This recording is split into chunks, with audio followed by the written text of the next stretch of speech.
Gautam Adani recently became the third richest person in the entire world. So who is this guy? And more importantly, what does he spend all that money on? So let's introduce you to this Adani guy. He's the chairman and founder of what's known as the Adani Group. It's a huge Indian multinational conglomerate that does so many things, it would take 3 whole videos just to cover them all. All of this business has added up. He's worth $138 billion. That puts him in front of Jeff Bezos and his $126 billion, Bill Gates and his $111 billion, and he's behind Bernard Arnault's $138 billion and Elon Musk's $203 billion.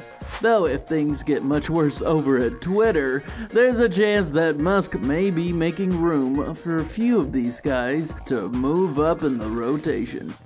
Unlike billionaires in other parts of the world, billionaires in India aren't as eager to give full access to their high-profile homes. That's because, as you'll see, security for billionaires in India is much more of a concern than it is for the rich and famous in other parts of the world.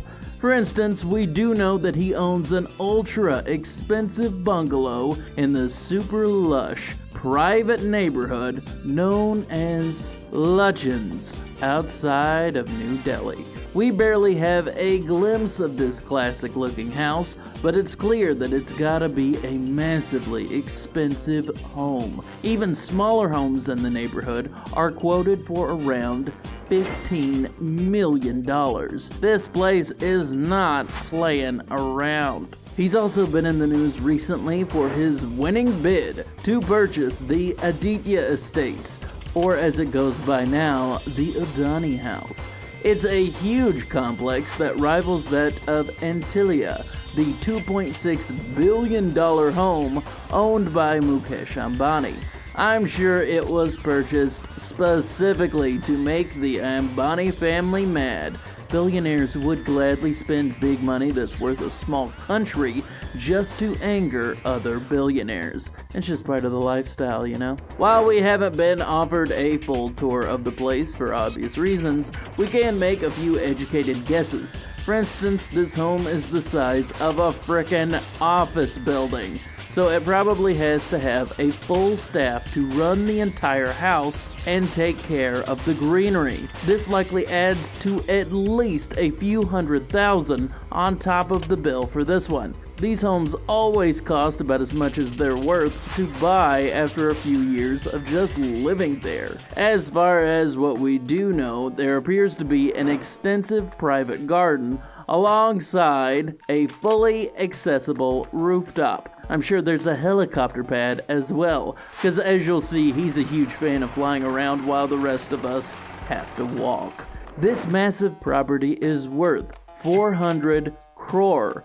That's not a huge amount of money, right? So what did he get, a good deal? Not exactly.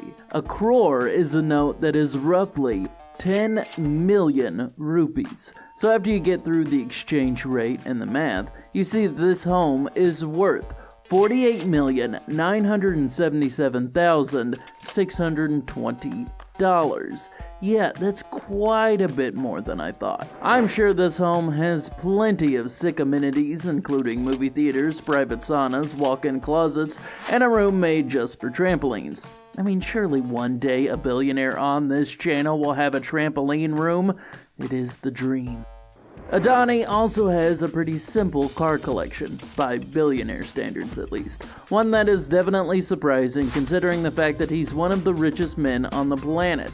Simple, yet still super classy. For instance, he's got a fully stocked $339,000 Rolls-Royce Ghost that offers a great deal of luxury and an extremely smooth ride for the price. Then there's his $80,000 BMW 7 Series, which just speaks for itself. When you hear the brand BMW, you pretty much know what you're getting. These are both professional rides that clearly show that he's a shrewd businessman who is not too interested in the flashier side of life, but who isn't exactly riding without any style either. Of course, he does have one car in his collection that says the exact opposite. There's nothing professional or truly frugal about owning a Ferrari, especially not a Ferrari California. This $70,000 supercar has a top speed of 193 miles per hour, comes in hot rod red, and has a convertible top. This is one of those fun rides he probably picked up when he was feeling particularly fond of himself. I mean, who wouldn't if you had this kind of dough? Hey, not everyone's a car guy, no shame in that. Though that may be because he doesn't drive himself anymore. Billionaires like this almost always use a driver exclusively to take them through the traffic. There are reports that chauffeurs like this in India can make upwards of $400 a day, though I would imagine that his cost much, much more. You remember that they are paid not only for their driving skill, but for their discretion as well.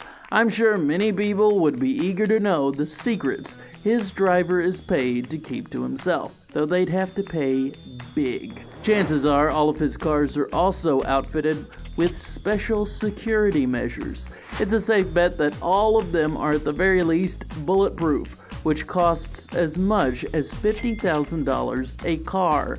Money well spent for someone in his position. Of course, when cars aren't good enough, he's got plenty of flight options he can use to soar above all the rest of us. If you're the third richest guy in the world, it's really expected for you to own a private jet. While Adani has not one, not two, but 3 different private jets. Those aren't even all that Adani has in his fleet. Even among billionaires, this is impressive. He has a Bombardier private jet which can go for as high as $75 million. Then there's his Beechcraft that can go for $800,000, and a Hawker which can go for over $3 million. All of these planes have plush leather furniture, top-of-the-line accommodations, and a ride so smooth you probably don't even feel a bit of turbulence in a storm. So basically, these are the kinds of flights where the only worry you might have is whether or not you're gonna get incepted for your business secrets while you're asleep. Basically, the fanciest possible. A Bombardier, a Beechcraft, and a Hawker apparently weren't enough for Adani. He's also gone full succession by purchasing himself 3 luxury helicopters that he can use the way the rest of us might use an Uber. These are the Augusta Westland AW139s. Helicopters of this caliber can go for around $4 million, so adding these to his fleet took him around $12 million. So yeah, even by billionaire standards, this guy has a pretty epic fleet. In a place like India, there are some concerns that other billionaires as rich as Adani don't really have to worry about. That would be kidnapping attempts for massive ransoms with terrible consequences if people don't pay. Adani came face to face with this horrific reality. The story goes that an underworld don ordered the kidnapping of Adani in 1998. He was taken and held for ransom for an undisclosed amount of time. Officially, no ransom was paid, but Adani was released. This means either one of 2 things. Either he made some sort of deal for a payment that has been undisclosed, or he's secretly related to Liam Neeson, who went full Taken to get him released. This problem has not gotten better since the late 90s either. Evidently in 2021, there were over 100,000 kidnapping cases reported in India. It's a growing criminal issue that's very hard to contend with. People like Adani, the Indian Prime Minister, and Mukesh Ambani all have a special security rating for high-profile targets. known as a Z+ rating. The common security measures for Z+ rated people feature 55 security personnel, 10 elite national security guards who watch them 24/7, and I'm guessing at least a few Liam Neesons unless things go wrong. What, you really think that guy could do that many movies if there were only one of him? We've been cloning Liam Neesons for years. So, seeing how this guy is rising up the ranks of richest people in the world, chances are you'll be hearing more about him and his family in the years to come.